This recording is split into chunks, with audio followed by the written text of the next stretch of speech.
listening to Tapped In, Buncombe County's half hour to empower on WRES 100.7 FM in Asheville. Listen up and get tapped into local important resources, information, and topics. Learn more about the topics of today's show at buncombecounty.org. Okay, it's time to get tapped in. Hello, hello, hello, and greetings to all that are listening to my voice. If you hear me, you know it's time to get tapped in, and I'm one of your hosts, Zakia Bell Rogers, and then I'm going to introduce my co-host, the hostess with the mostest, And I'm Leonard Jones. And Leonard and I come to you from the Communications and Public Engagement Department of Buncombe County. And so today's episode is the second of a 5-part series that we'll be doing about the Community Reparations Commission that is taking place here in Buncombe County in the City of Asheville. I would like to introduce our special guests, Sala Merritt, Dewayne McAfee, Shekiki Jiles-Baten. They're here to discuss work and the progress of the Criminal Justice Impact Focus Area, a work group of the Commission. Welcome, Sala, Shekiki, and Dewayne. Thank you for having us. Thank you. Thank you so much. And before we get started, I would just like to give some context about this conversation, this commission. The Community Reparations Commission is empowered to make recommendations that will make significant progress towards repairing the damage caused by public and private systematic racism. The 25-member commission appointments were made from city and county government impact focus area experts and the legacy neighborhoods. Those legacy neighborhoods are Burton Street, East End Valley Street, Shiloh, South Side, Stumptown, Asheville Housing Authority, and the heart of Chestnut. The commissions received ongoing support from the city and county staff to ensure cohesion throughout. Commission terms is 2 years from appointment, and that will be ending March or April of 2024. The impact focus areas are criminal justice, health and wellness, housing, education, and economic development. Ooh, that's a mouthful. But today with us, we have the criminal justice impact focus area. So, to you all, what is your role in the Community Reparations Commissions? Mr. McAfee, you may go first because you made eye contact. That's an excellent question. Repeat the question. What is your role on the Community Reparations Commissions? So technically, it is to provide recommendations to the city and county that will hopefully stop the harm of today and recognize some of the damage that was done in the past.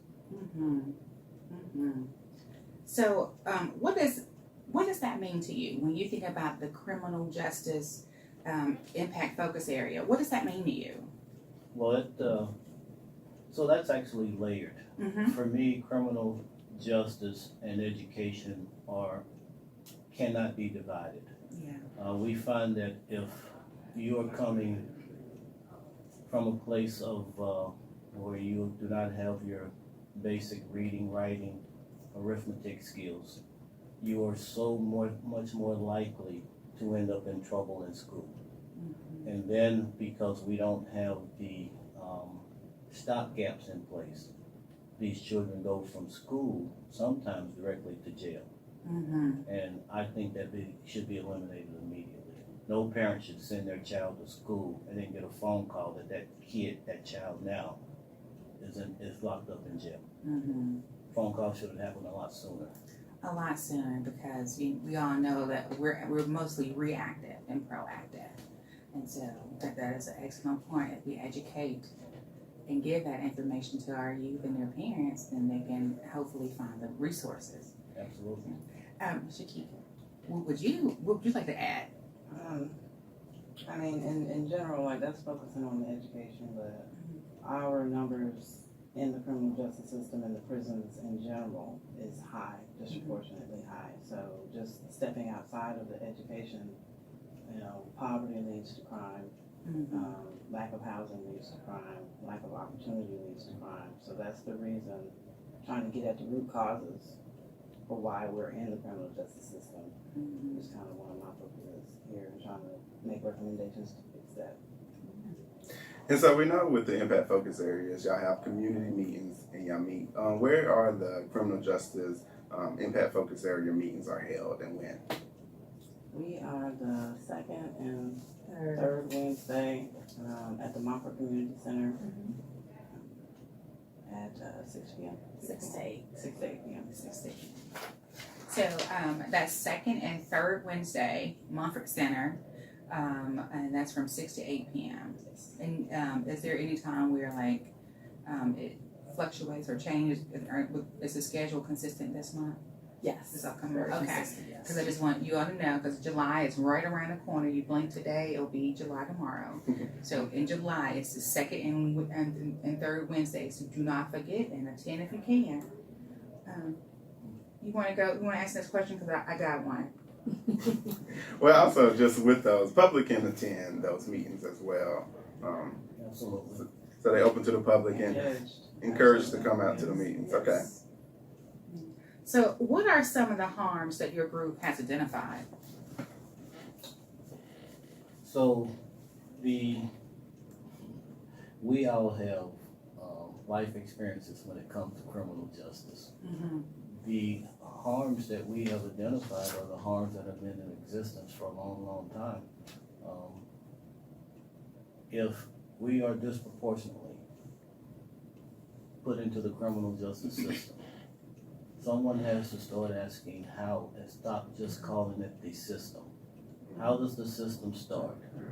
Maybe it starts from a biased cop who disproportionately targets our community more than another community. Maybe the magistrate has bias and tends to send us to the DA more often than other communities. Maybe the DA is biased. Maybe the judge is biased. We need to start tracking all of them, and if they show bias, we either educate them or we remove them from the system. Full stop. We cannot play games with this anymore. And you said we have to find where it starts, and I think a lot of people don't understand the policing system and how it started. A lot of folks don't understand that it started with slave patrol. That's right. And there was not a police department back then. It was slave patrol, and those folks were used to capture enslaved people who ran away. And then after emancipation, we had Reconstruction, and then people who looked like us, black folks, were able to do more. And then at the drop of a hat came Jim Crow, Right. and came those police officers to keep African Americans and black folks in line to follow those rules. And so we talk about the system, but throughout history, the system was created with bias. It was created Exactly. to cause harm to one group of folks. And I think one of the biggest issues is that no one has done a hard stop to re-educate police officers and create relationships with the community itself. And so that creates a lot of harm, because you get things like, if you don't like the police, don't call the police. If you don't like the criminal system, don't do crime.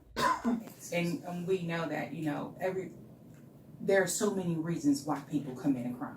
Yes, and that's also so layered. It's almost like saying you have to be able to pull yourself up by your bootstraps. But what if you don't have any boots? What if all you got on is sandals? That's right. Exactly. Right. You can't pull yourself up or do better when you don't have the resources. We're basically giving our community a toolbox and say, go build a house. And that's all they have. They don't have any wood or nails, anything to make a foundation, but they're expected to have a house in 90 days. And so, that's a harm within itself, because it creates the possibility and opportunity for failure. Yes. A quick stop to some of the bias is that how about every police officer, every sheriff, everyone that encounters the public, look at them as human beings first? That would help quite a bit. And if they have a hard time doing that, how about when they encounter a black man? Envision your grandfather, envision your grandmother, and treat them with the respect and dignity that you would treat your own grandmother or grandfather. That way you can move around the culture and not understanding the culture. Look and see your grandparents when you're dealing with people that you don't understand. Mhm. And so here we have one harm kind of that works around biases. Are there any other harms that the criminal justice IFA done kind of elevated or focusing on? I know my attention is in the policies themselves. Mhm. The system itself, like I recognize that there are individual players that are making this happen, but the system itself has created an atmosphere where they can come in and do that. Mhm. And they have no accountability measures in place to make sure that nobody is doing that. So for me, I look at it as the policies and the lack of accountability in the criminal justice system, as far as like he's saying, there's no one's tracking the judges and how often they're giving a plea deal to one group versus another group, or how much time they're giving to one group versus another group. No one's tracking how often this cop has had an altercation with one group versus another. No one's even tracking the data.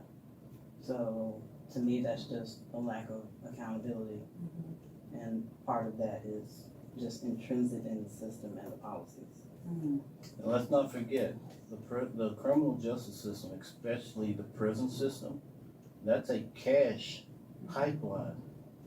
And we are, unfortunately, the product, right? So we tend to get locked up because we need to have product into these buildings that they spent millions and millions of dollars all over the country. Well, the product has to be inside there for this to function. Mhm. We have to disrupt that and understand that when we put a monetary value on incarcerating people, people are going to be incarcerated. Mhm. And I heard you mention pipeline. I know being a kid of the 80s, often you hear about the school to prison pipeline. Is that something else y'all have discussed in IFA meetings? Definitely.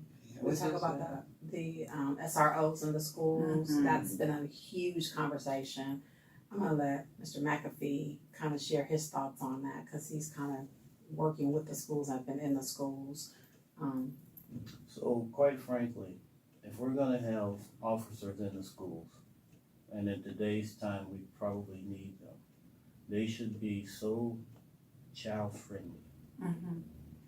people friendly, because they want to minimize how a lot of people in the community feel about them as police officers. They have a unique opportunity in these schools, but instead, I find they put some of the most stringent, unable to Intimidating. communicate officers in front of our children, and I feel it is nothing but intimidation. Mhm. We don't need to have a 6'6" white officer at South French Broad Middle School. Mhm. I understand the adults may feel that because of his size, if something were to happen, that they feel more protected with his size. But ask yourself, how does a 10-year-old, 12-year-old feel when he has to look up to this man, when this man is not friendly? Mhm. He should not be at that school. Reassign him somewhere else. Yeah. I've seen him, I've dealt with him. He should not be there. And that's another thing, like, because when these kids see him and he's not friendly, That's right. and then officers say, this certain community doesn't have respect for police. But again, when in the history has that the police ever had respect for this community? And then you take them and put them into the schools where our children are, and they're everything that they learned at home and learned throughout history is being reinforced with their interaction with them. Right. Absolutely. And so it doesn't create a cohesion, it creates chaos between the two. And so, no, it's not going to create respect because both groups are trying to be respected because they both feel disrespected. So, yeah.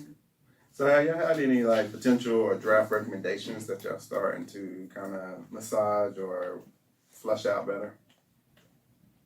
We just had a meeting with the education IFA. So criminal justice is so intertwined with all of the other IFAs that it's hard for us to narrow down on any of ours before we speak to the other groups. So I know personally I've kind of, like I have mine on the table and ideas and things, but I'm like, until we meet with the other groups and we're getting ready to have a retreat so we can meet, we really can't, in my opinion, hammer out the hard pressed details because we need the other groups. Mhm. So there are some practical things, and I haven't brought this up to an IFA or anyone else. Then But don't share it, I'm kidding. when we talk about stopping the harm right now, Mhm. and we know we are disproportionately targeted, every police officer, every sheriff officer should have a body camera on. And when they decide that they're gonna engage and run our license plate, that body camera should be on. Mhm. And it should stay on throughout the interaction so that that becomes another way for us to verify whether or not we are being treated fairly.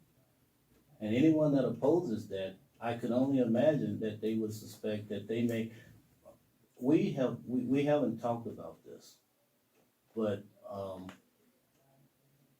blacks do not want to eliminate the police departments from the community. Mhm. We want fair police officers in the community.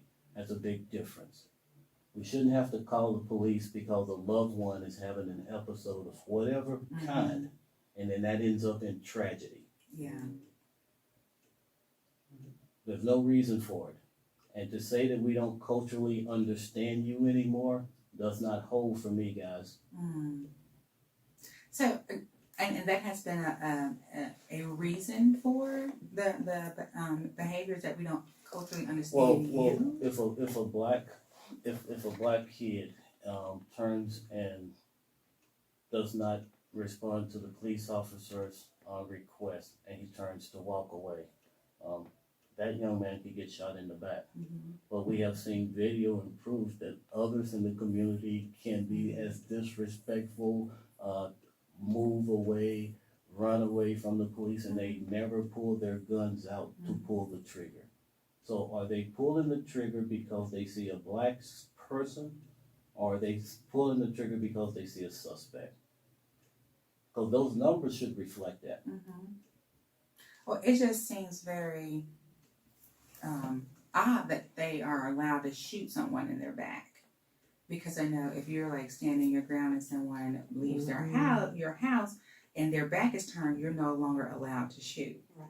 If they are allowed to say that they're feared for their own personal safety, By the person running away. and they shooting them 16 times in the back, they can justify that because they were afraid of their safety.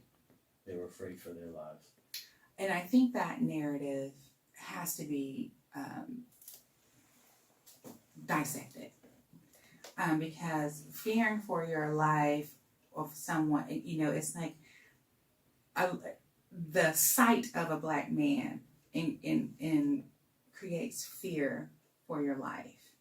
And so that needs to be evaluated. Why are these people seeing a black body that does not have a weapon, that is just walking away from you? Why is that causing you fear in your life?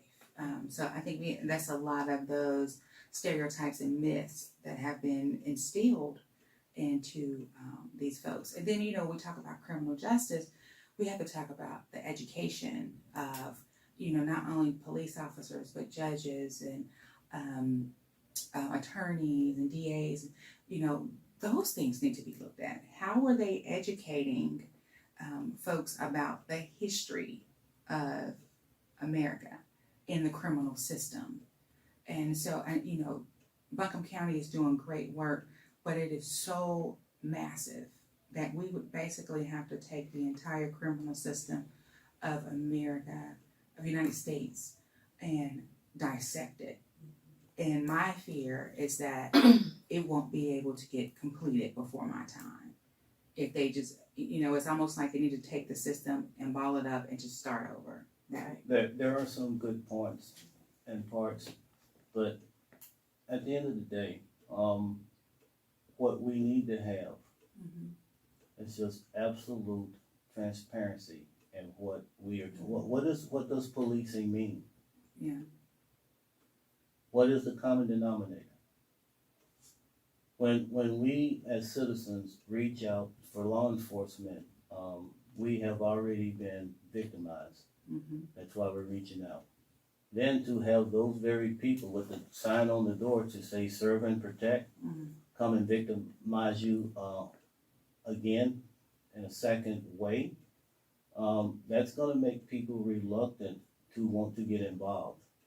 But we as a community also have some things that we have to do. Mm-hmm. You have to show up for jury duty. If we say the system is corrupt and unfair, one of the best ways to put a stopgap measure in there is that you show up for jury duty every chance you get. It should be a badge of honor. Mm-hmm. We do the exact opposite, and we try to avoid it.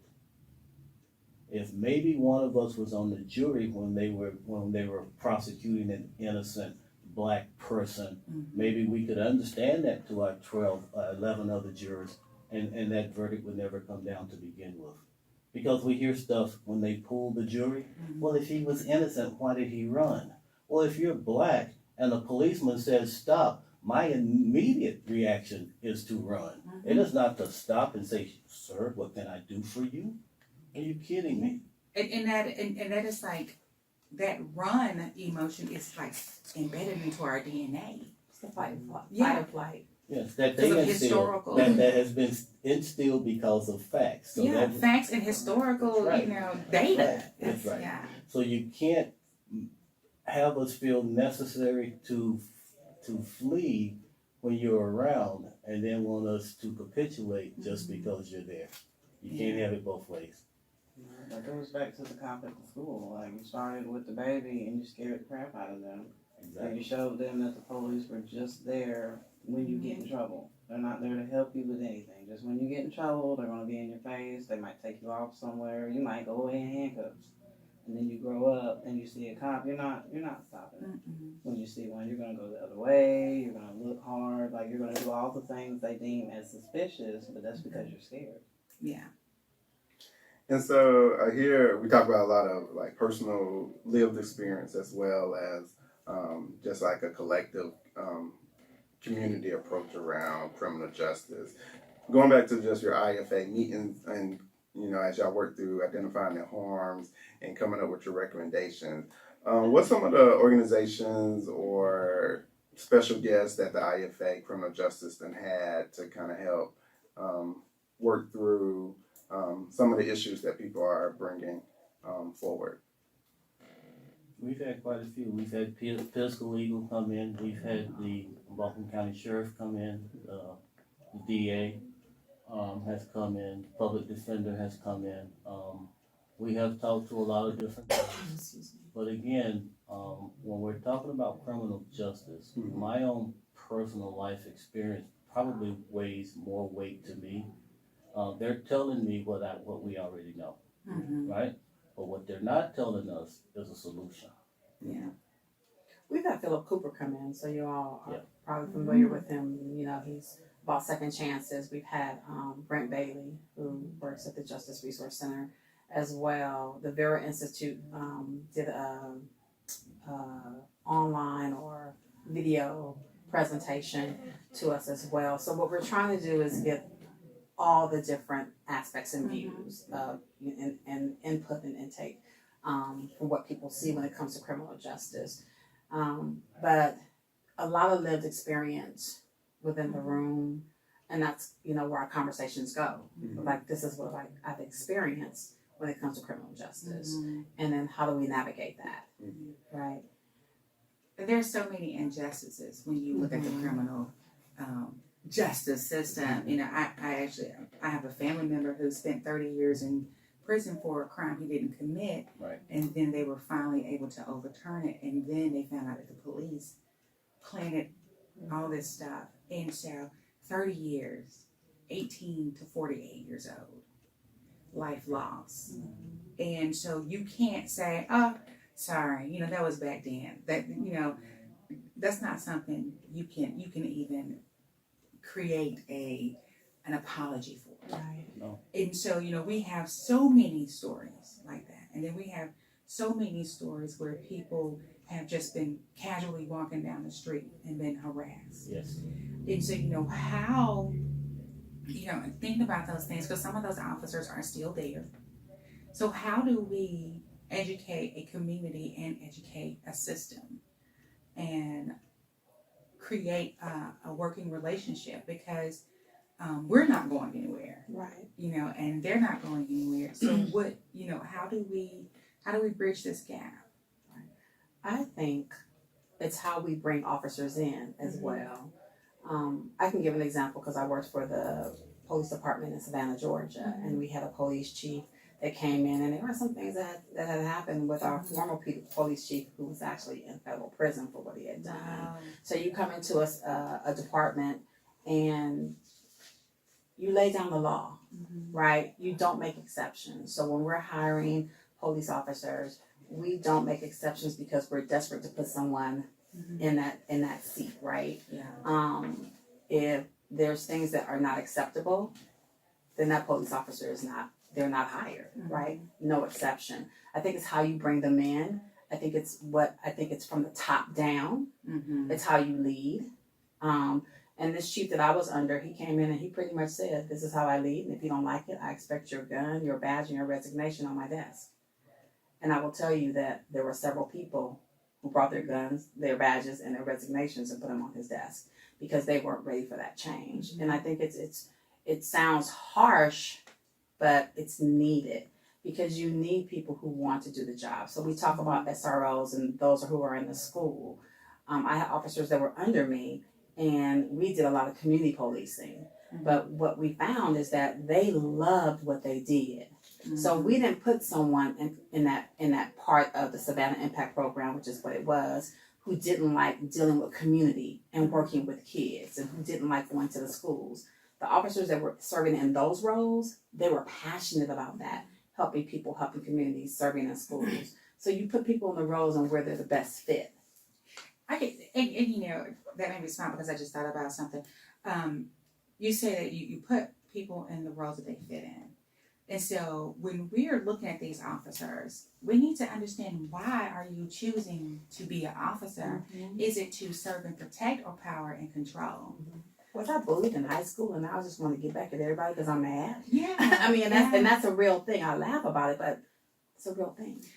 And they're so young. Like, you can be an officer at 21, but you can't rent a car without issue at 25. So it's like a lot of stuff needs to be looked at. Before you finish it out, I would say that kind of goes back to that accountability. I think it's ridiculous that we tell a high school student that whatever they do in high school is going to follow them up until like their mid-20s, their college career. But a cop can have an infraction, leave a department, which is why some of them guys left, because they know they can just go somewhere else and get a badge there and continue on what they're doing. So that lack of accountability, even in between departments, like you shouldn't be able to commit an act that's egregious over here as a cop and then just go over here and get another cop job. You should have to find a different profession because you've already proven that you can't do it. But there's no across the board accountability for the officers. I mean, which makes no sense to me. Yeah, and so there are good police officers. Yes. We need to make sure that we say that. If you are an officer and you're putting your badge and your gun on and you're putting your uniform on, you need to take your bias and leave that on your dresser. And that's for all of them. Do not bring your bias to your job. That's how we stop this. Yeah. Absolutely. Well, we have a few minutes left, and I hate that. I know you always say that. I hate that. It's an hour show. It's just now. So I'm gonna allow you all to just leave something that you want our audience and folks in our community to know. And I'll start with you, Shekiki. For me, I'm not a big talker. So for me to be out here voicing my opinion is big. I think if nothing else, it is time for our community to at least speak and say what it is we want, what it is we need, what we think will help our community. At least, if nothing else, we need to be telling our stories and speaking up for what we want. And then just let the chips fall where they may, because we're not really in control of making these things happen. We're just here to make recommendations. I just want the community to show up more and let us know what they want. Yes. So as a reparations committee member, I would like to see more people participate in this process. But beyond the committee, we as a community have to be engaged and involved in every aspect of our lives. We can no longer sit on the sideline and complain and not get involved. If something is wrong, change it. Let's find a vehicle, a mechanism, so that we can move beyond where we are right now. Because to hear someone say in 2018, 2019, that police officers weren't ready for a change so that they could stop victimizing the citizens, I find that incredible. That change should have happened 60, 80, 100 years ago. There's no more time to wait. I 100% agree. All right, so I pretty much echo what both Shekika and Mr. McAfee said. Show up. I will say that we don't get a lot of community to our meetings. So again, the Criminal Justice IFA meets every second and third Wednesday at the Montfort Center from 6 to 8. Please come and share your stories, because that helps to mold our recommendations that we're trying to come up with. We are about to host a criminal justice community engagement event. We don't have the date solidified just as yet. I saw you about to write that down. But as soon as we do, I will share it out. We'll share it out for the community. And we want people to show up because we need to hear those stories. Yeah. We need to hear the voice. Like, we're here at the table doing the work, but we're not the voice of every Black person in this community who has been victimized by the criminal justice system. We need to hear people's stories. So I ask again that everyone show up. And I also just would like to echo, as we heard today from the commission members around criminal justice, is an ask of community to show up and to speak up. And as Sala mentioned, they meet on the second and third Wednesday at Tempe Avery Mumford Community Center, and that's found at 34 Pearson Drive, Asheville, North Carolina 28801. And the meeting at large for the Reparations Commission meeting is held every third Monday at 6 p.m. and at Harris. And we also want community to know that if this is the first time you're kind of tuning in or getting connected around this initiative that is happening, you always can visit the city's engagement hub, and that is found at publicinput.com/Asheville Reparations. And that's where you can find recordings of prior meetings and to kind of get yourself caught up around the work that's been done around this very important initiative. And as we heard from the commission members today, they're asking community to show up. And so we want to put that information out there. And again, you can always go to the City Engagement Hub, which is found at publicinput.com/AVL Reparations. All right, folks, it's time for me to drop my little nuggets, and you may or may not want to hear this, but I am going to say it. Around this table, everyone said we need community to show up. Things can't get fixed with you complaining on your couch. That includes voting, that includes being active in your children's school, that includes being active in your community centers, and that includes in being very active in this process. We have so many times where we show up to other events, and when it comes to our community, we want gifts and things for people just to come out to those things. Clubs do not give you gifts to show up. You get dressed up, you buy a new outfit, and you go. Different organizations don't give you a gift to show up. Actually, you pay them, and you dress up, and you go. So I need all of you all to dress up and come to these meetings and be involved. The torch has not been dropped, but it has been standing still in one place. And it is time for us as a community to get up, unite, and walk together and move the torch to the correct place. History is as soon as yesterday. It is as soon as I got through saying the last word. History has been created. We need to make sure that our voices are heard and they're accurately documented. And you can't accurately document anything from your couch, from your kitchen table, or from your bedroom. Stop complaining to your refrigerator and come talk to the community. With love to all of you all, you have been tapped in. Thank you for listening to Tapped In, Buncombe County's half hour to empower, here on WRES 100.7 FM in Asheville. Learn more about today's topics at buncombecounty.org. Otherwise, stay tuned for more great episodes coming up.